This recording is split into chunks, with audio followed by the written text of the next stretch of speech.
What's up, everybody? Welcome to another episode of Knockout Sessions. Once again, Happy New Year. I hope everybody enjoyed yourselves. Hope everybody was home safe and sound. Yes, sir. Yes, sir. Happy New Year to everyone. And so far, we got a lot of good things coming up in the beginning of the year. You know, Dana slapped his wife. Oh, no, that was last year. Damn. Sorry, I was like that. We can't forget that one. Look up Tyron Woodley, though, right now.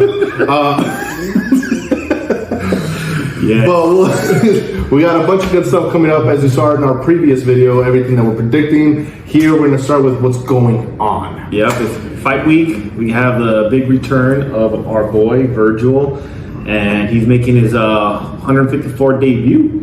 You know, he's fighting Frederick Lawson. Yep, Freddie. Who knows who Freddie is? Never heard of Freddie. Have you heard of Freddie? He was just cleaning the toilets over at Sunnyside High School a couple weeks ago. But that's neither here nor there.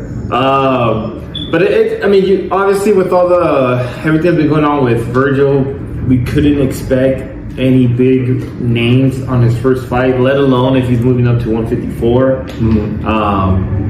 I mean, I guess the biggest question right now that he needs to answer is, can he actually make it to fight night, right? Like, he was a couple days from the weigh-ins and fight night. So now, yeah, with Staniosis, you know, they had to reschedule that like 10 times, and he was like a day or two away from being able to get in the ring. So the biggest question here is, can he actually make it to the ring? Can he get in? You know, we can't even worry about who he's fighting if he can't even make it into the actual ring. It's kind of scary, right? Because he's 25 years old, and it's like the last 2-3 years of his career, he's been derailed because of that illness that he's had. What's it called, the illness? It's a very tough word. Yeah, I don't want to butcher this because then it's disrespectful. It is disrespectful. That's what it is. So it's a blood disorder. It's called rhabdomyolysis. Rando, that's what he calls it. Yeah, that's what. Yeah, okay. So it's basically a blood disorder, and he's been dealing with that for about 3 years now. Says he's clean as of right now. I mean, but that's what he said the last time too. Mm-hmm. Well, it was causing his kidney failure too. That's why. Yeah, and then most likely that's why he had to force himself to move up. I mean, I think he was over forcing himself to stay at welterweight. Like putting a strain on his body for kind of just waiting for those belts to become available and for him to give the opportunity, you know, to be given a big fight. That's where I mean, you got to feel for the guy, but it sucks as a fan. You know? As a fan, and as far as like a career trajectory, because we were looking at Virgil as him and Boots were the next man up, and maybe he still is. I'm now at 154. How do you see him at 154 though? I mean, he was already strong. I mean, the only real thing we wanted to see was because he was coming off big wins against Maurice Hooker, Calabasas. Mm-hmm. Calabasas, what was his name? Calabasa. And there was one more. Let's see. Yeah, because he had 3 big fights that he was finally showing that trajectory that he was going, you know, towards the right direction. He had the right momentum.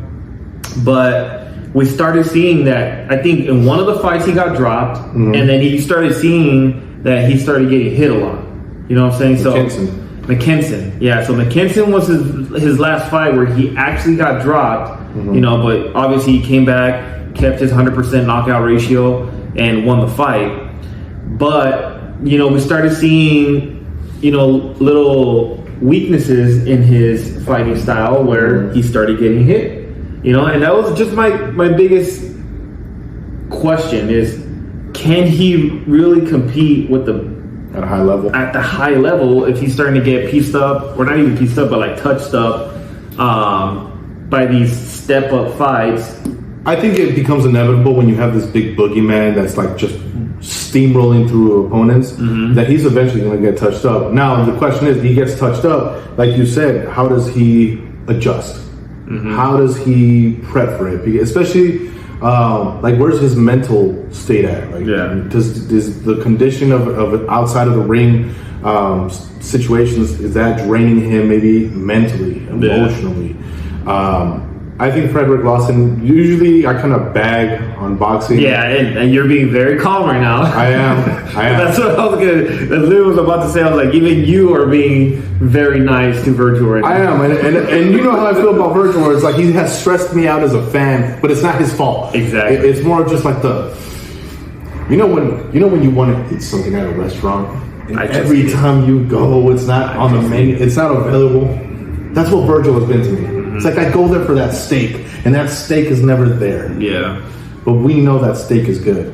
Exactly. And that's why I think this fight, it's perfect. It's literally just to see just to gauge Virgil. Yeah, like he needs to take the nerves out, take the rust out, make sure his mind is in the right place.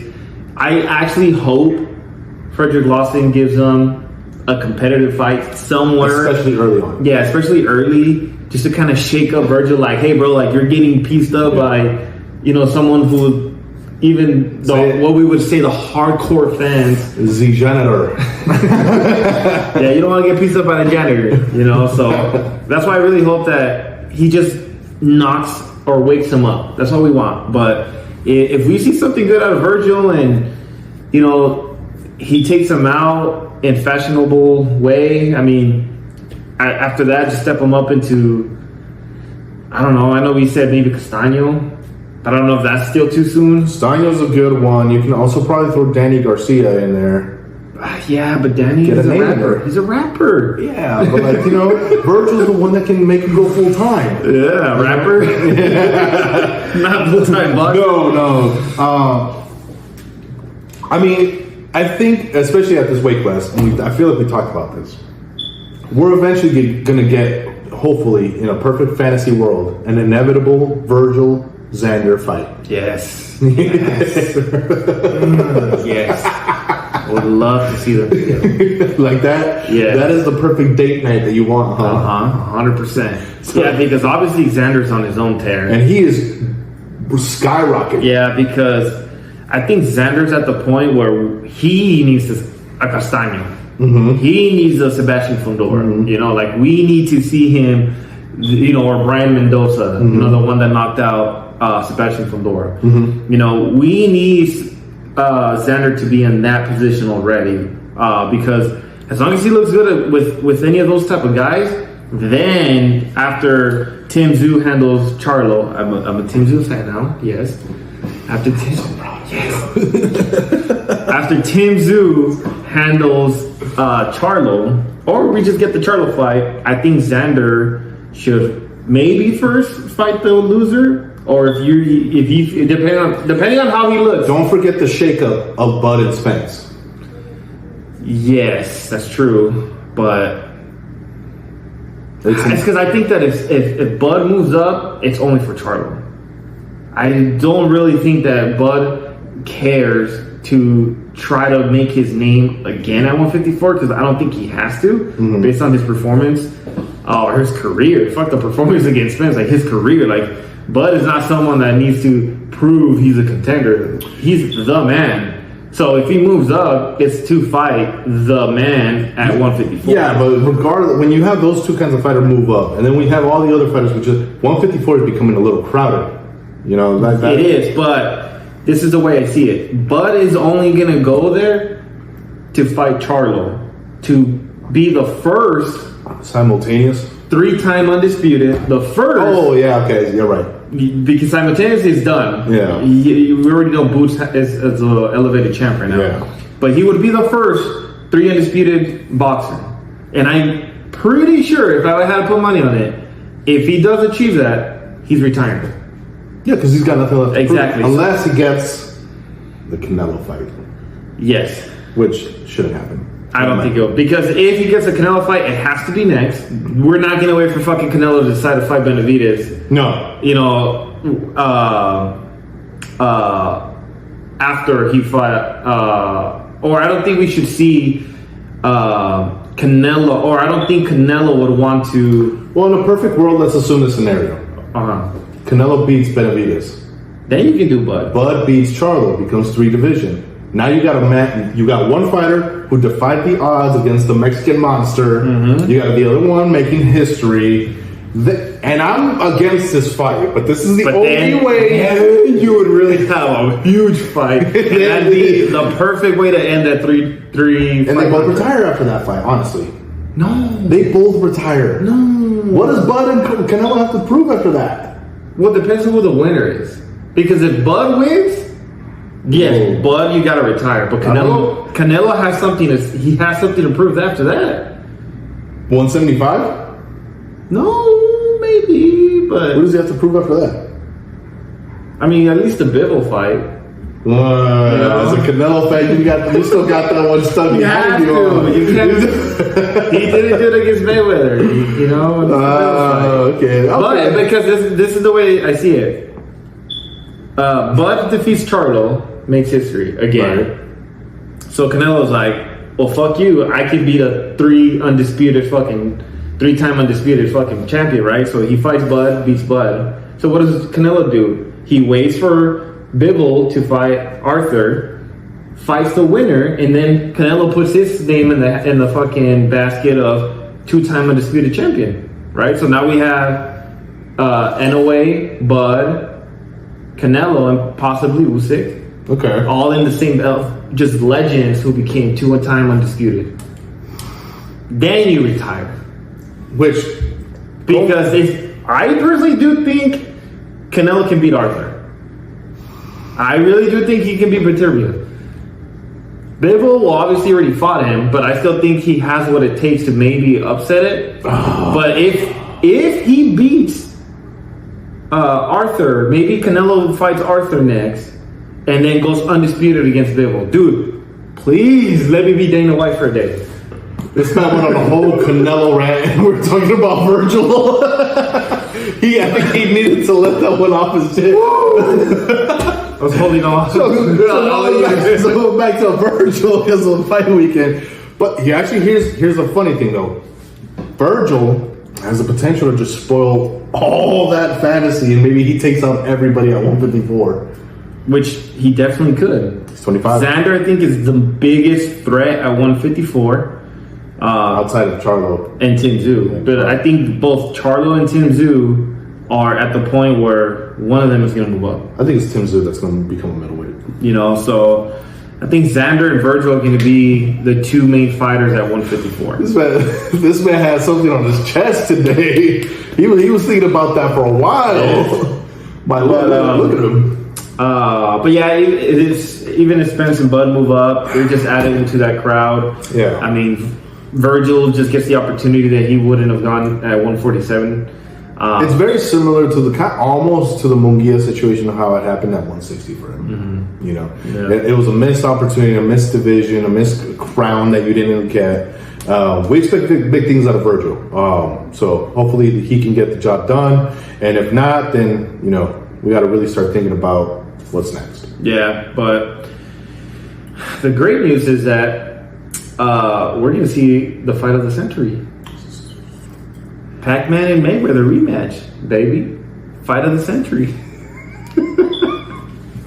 We got a 45-year-old versus a 45-year-old, or what is it? We got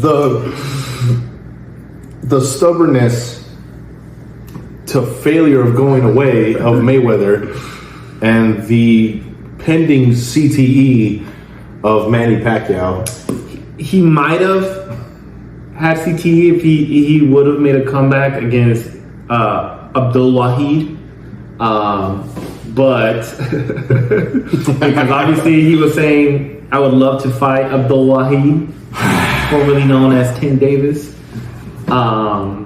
Such a horrible. But I mean, if Mayweather's been out there making money fighting YouTubers, let's be honest, this is a cash money, you know. I mean, obviously they're cashing in their checks. Yeah, I mean, obviously they're bored. Yeah. And they're preying on the stupid. I'm not stupid. I'm not watching. I mean, I'm maybe watching highlights, but I'm not watching live. No, I'm not paying for especially that. If you have to pay for it. Maybe it's one of those things where, like, if I'm invited to a cookout. No. Yes. Yes. And I didn't have to pay for the meat. Yes. But what I'm trying to say is that family members, invite us. For real. If they made it into Jake Paul type of event where they're the goofiness at the top, but they have legitimate fighters under them, then maybe. Oh, maybe I will watch because I'm not watching for them. And it's on Ryzen. Like, why? You know? I don't know, but yeah. But I mean, another big disappointment, I guess, it would be the fact that all the hype of Conor and Chandler fighting at UFC 300 is fake. That was a little hurt. That was a little disappointing. Because now I don't understand. Now I don't understand. So we have Conor McGregor versus Michael Chandler on June 29th? June 29th. June 29th for International Fight Week, which... At 185. What? I don't believe that. I think Conor... Have you not seen Conor's fucking arms? What do you mean you don't believe it? He did lose something. He looks a lot slimmer now. I think this is what Conor's doing.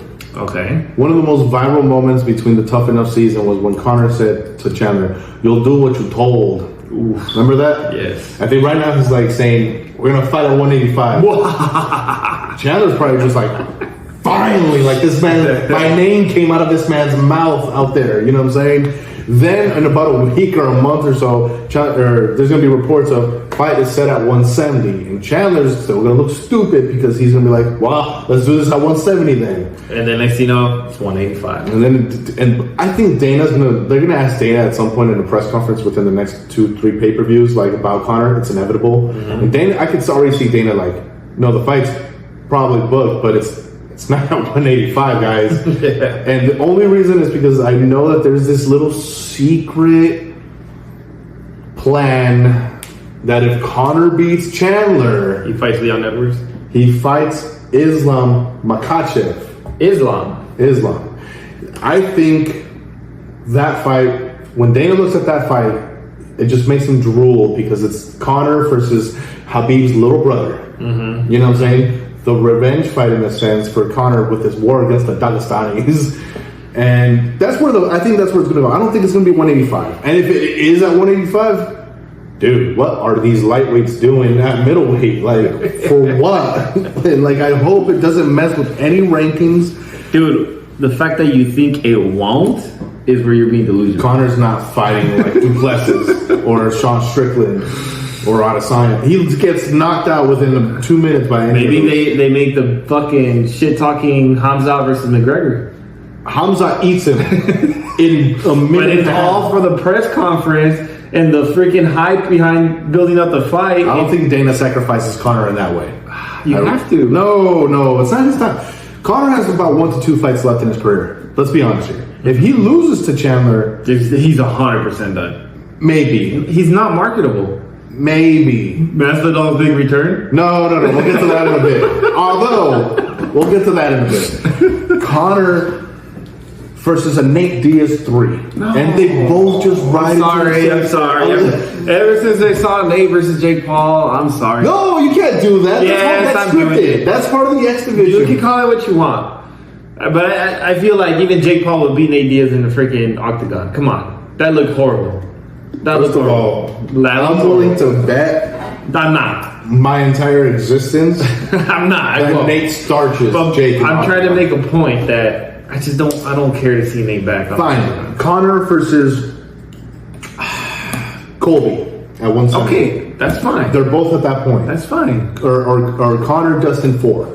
Because the third one was kind of... Yeah, I wouldn't mind. You know what I'm saying? Yeah. So there is possibility for Conor if he loses to Chandler. Now, maybe like you said, he just retires. That's fine. We wouldn't be surprised. I'm surprised he's even trying to come back right now. Well, obviously, when you're pumped of juice, you just want to go out there and see what you still got, but he's going to have a rude awakening. I mean, like I said, it's just a little weird that it is that all the way in International Fight Week. Like, it's rare when UFC plans a fight 6 months in advance and announces it or allows McGregor Conor. Yeah, that's what I was gonna say. Do you really think he didn't tell Dana like, "Hey, I'm gonna fucking say this"? I think Dana kind of looks at it as like, because they're buddy. They're like, yeah, why'd you go out and say that? I mean, all right, we'll see what we can do, buddy. Yeah. You know what I'm saying?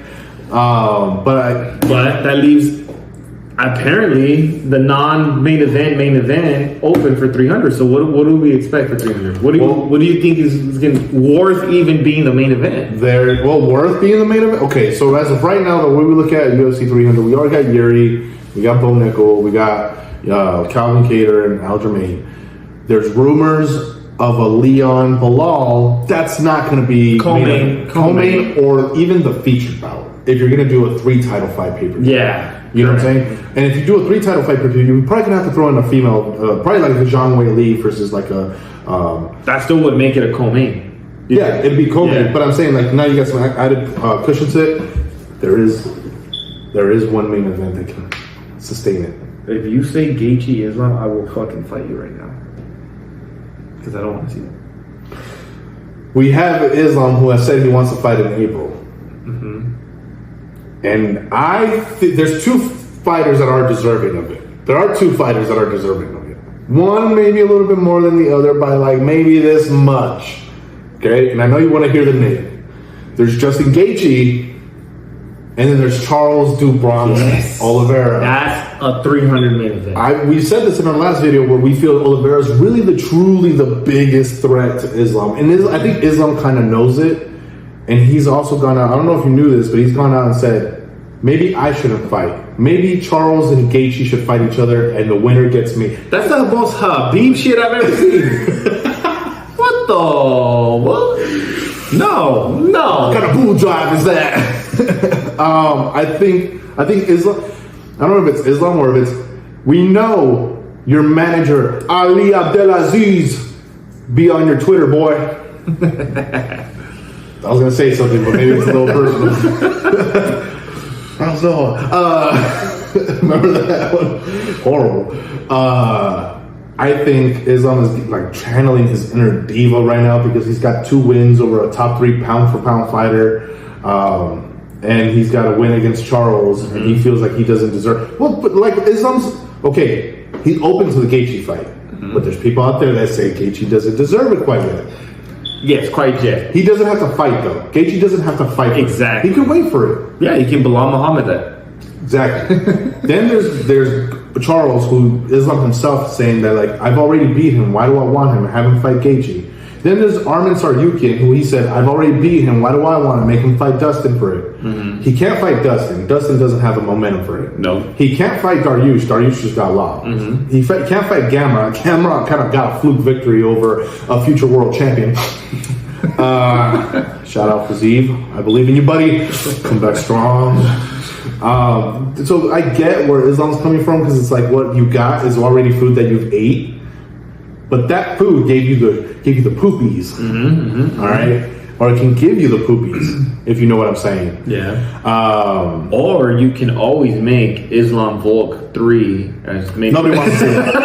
Stop that. You know what I'd rather see? You know what could actually blow headlines? It shouldn't happen though. Islam Leon. But we don't want to see that fight, but it will make headlines. Bilal will cry. Bilal will cry. Well, Bilal will lose whatever is left of his eye. I think Bilal is the right. Yeah, see, like if you did something crazy like that, that's badass for 300. But I think there's too many people deserving of the title shot against Islam, so I don't think the most deserving is Charles. Yes, and Charles was the only reason because the people, especially Islam, comment about how he pulled out. He had his opportunity. The dude got split open in sparring. I hope he fired that sparring partner because that was horrible. And he had to pull out like what 2 weeks before the bout. Yeah. Charles is the most deserving. Charles just lost to Islam, took some time off, came back, dismantled Dariush in a fight that people were like, "Oh, Dariush is going to give him a good fight." Charles made it look easy. Yeah. And Charles himself said, "I wasn't myself when I fought Islam." And the worst part is, 2 times Charles has accepted to go fight Islam in his backyard. He did it in the first one. He was ready to do it again. So it's like Charles is out here being a thug with it. Like he's just straight thugging it out. Doesn't care where, when, where, or where, who, where, and that's why. how you know when someone's great. They're not making the excuses. They believe in themselves, and that's what makes them dangerous. And why Islam doesn't want to fight them. I think Islam knows that. He knows that Charles is the most deserving one. Gaethje is probably the most dangerous one because he could end Islam's night in a win. Yeah. But I think. But you already know he's gonna take that shit to the ground with Gaethje. I actually had an idea for UFC 300. You want a blockbuster one? Gaethje Holloway BMF title. See, that would be a badass fucking fight. Boom. You know what I'm saying? I mean, I doubt Max is gonna want to go up away to go fight. See, that's just something crazy. Max is about it though. And he is that fucking deserving on that belt. He's a BMF candidate. Or they could just throw fucking Masvidal in there and allow Max or Gaethje beat the fuck out of him. Let's talk about it. Let's talk about the tease. Yes. Jorge. He's doing what McGregor does every other year. He's doing what Tyson Fury does every year. You're early in the stage when you do this. You have an option here. You better be about it when you said I'm unretiring. However, it depends for who and it depends where. For all I know, I as a Masvidal fan could get excited hearing this, and in a month or two, it's official. Jorge Masvidal versus Jake Paul in a boxing fight and in Miami, Florida. That'd be the day I'm recording his reaction to I'm not watching. I don't care if you're not watching. I just want to see that. Like, and it's I've gone out on record and I've said amongst us, like, I wouldn't be surprised because Jorge probably is about it. And Jorge doesn't need those fights. Jorge's got money. But I think Jorge just likes the idea of it, of like, you know what? Let's go out there and give it a shot. Now, if it's scripted, it's scripted. And if Jake Paul deems that you have to lose Jorge, then I hope he pays you handsomely for that because we know that's what Jake Paul does around here. Now, if I wake up the next morning and I read the headlines, Jorge Masvidal has knocked out Jake Paul, I will come on here. I will look you. Fake. You see how fake he is? If you're all about it, you're gonna fucking pay the pay-per-view and just watch the man. I don't want to see it. We've seen too many of these from Jake Paul. We've seen the Tyron Woodley videos of Jake Paul. If you know, you know, and if you don't know, now you know. We've seen it with Ben Askren. We've seen it with the Nate Diaz. Don't you have more dignity than that, Jorge. Please, just stay away from that. You're a promoter now, brother. Like, do your thing. Now, if he comes back and it's for the octagon, let's talk some realistic opponents because you're not fighting the top 10 welterweight. Okay. Masvidal Conor. If Conor loses. Why not if he wins?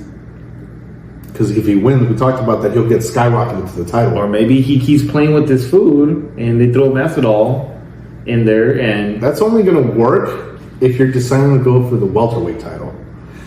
And by then, the welterweight title is off limits to anybody.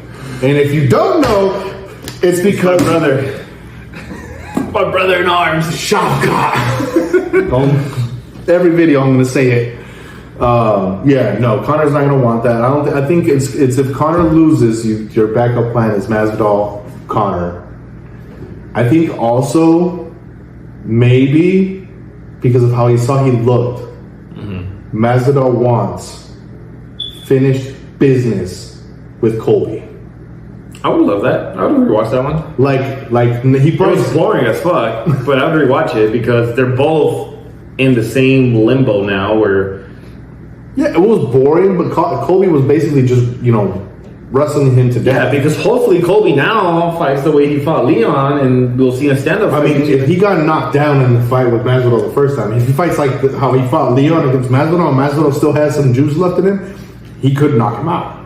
That's fine. And then we'll get Masvidal versus, I don't know, maybe someone like Shavkat. I think Masvidal will call a career, though, after that. If it's for Colby. That's just a personal thing that he has in him. Like, that beef is deep. Now, it could also be Nick Diaz. I doubt it, though. It's a stretch.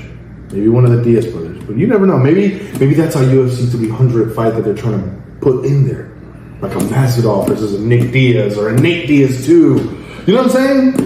I mean, I guess. So you're not.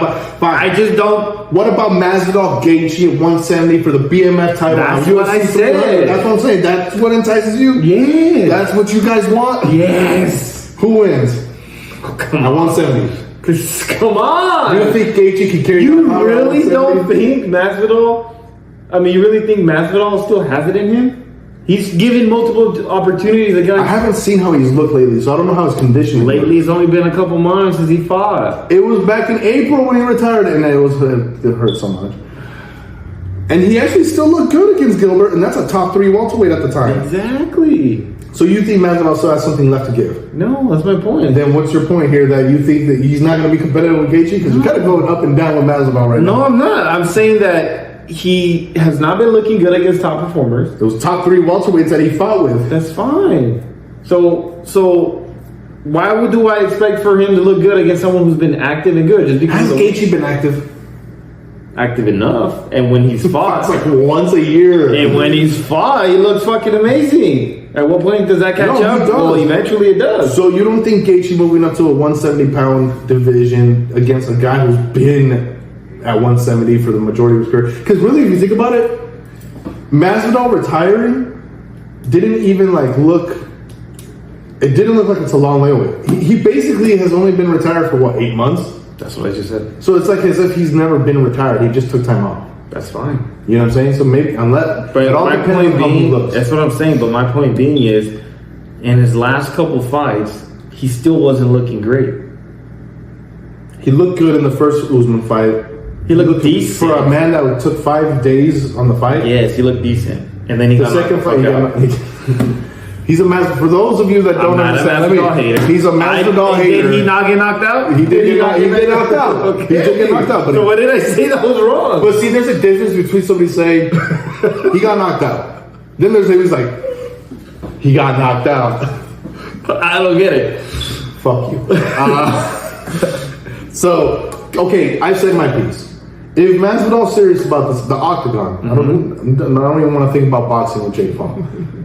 Who does he fight in the UFC? I think a Colby return would be fine. There's enough promo for It's it. reasonable. Masvidal, Colby, at especially 300? after what happened between them in Miami at the club. Oh yeah, I mean, Run it back. at UFC 300. Yeah, that'd be a good freaking prelim. Early prelim. Open that shit up.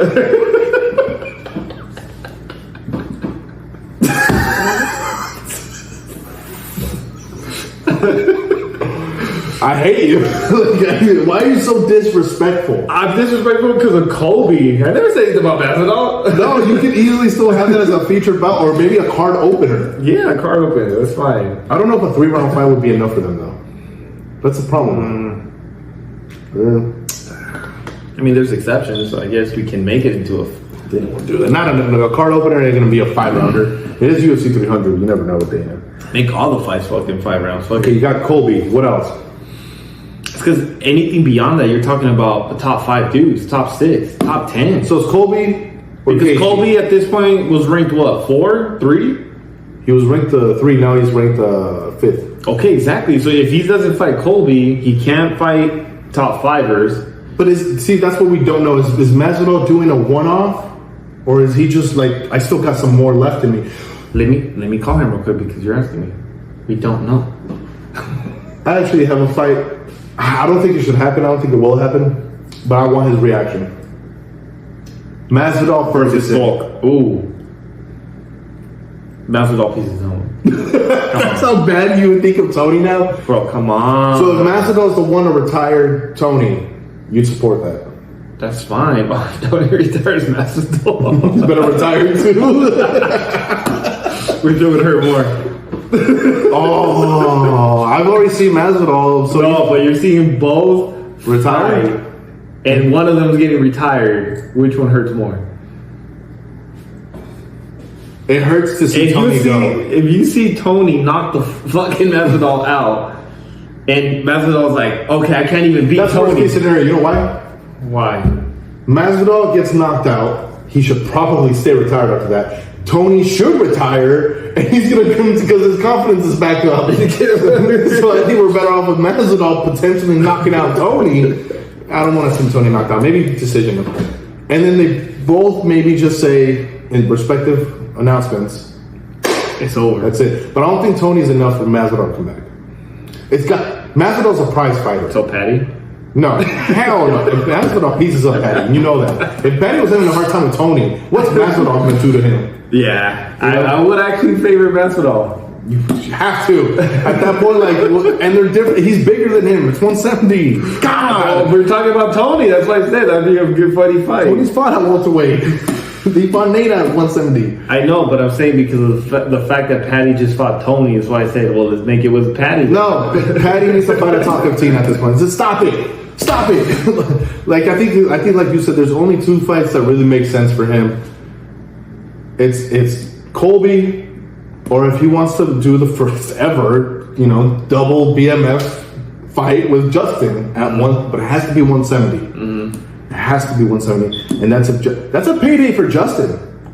Exactly, because Masvidal pulls, and those two are going to piece each other out. And that would almost guarantee us Islam Charles.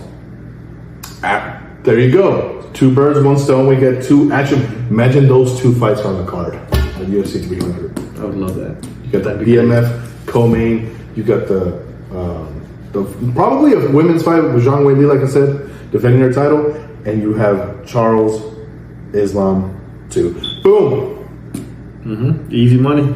So, easy money. I mean, there's a lot that can happen. Outside of that, I mean, just stay tuned for the fight this weekend. Virgil Ortiz, Frederick Lawson. We will have a reaction to that. Check out our last video with our predictions for 2024 if you haven't already. If you hit the like button, subscribe, hit that notification bell, share the content, follow us on Twitter at KO_sessions, follow us on Instagram at Knockout Sessions, and follow us on TikTok at Knockout Sessions. It's pretty simple. It's not that hard. Do it. See you guys next time.